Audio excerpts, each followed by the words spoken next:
hasret kaldım. Sesine özlemle bağlandım. Manzarası sen ol gözlerimin. Her baktığımda seni göreyim. Her baktığımda seni göreyim.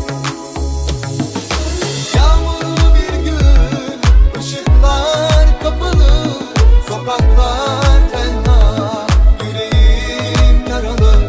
Çaresizim sevgilim, hoş gel yanıma. Yolunu gözlüyorum, seni çok seviyorum. Yağmurlu bir gün, ışıklar kapalı, sokaklar tenha, yüreğim yaralı.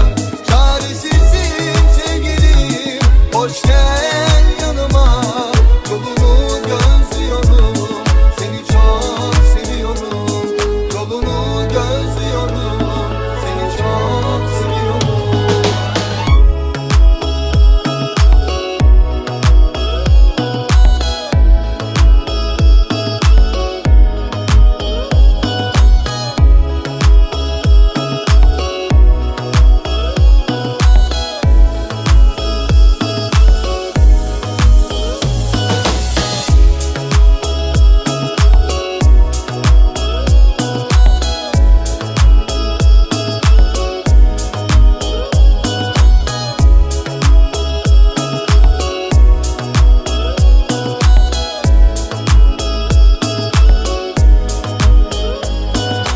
Ben senin gülüşüne hasret kaldım.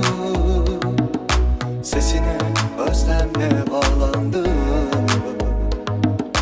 Manzarası sen ol gözlerimin. Her baktığımda seni göreyim.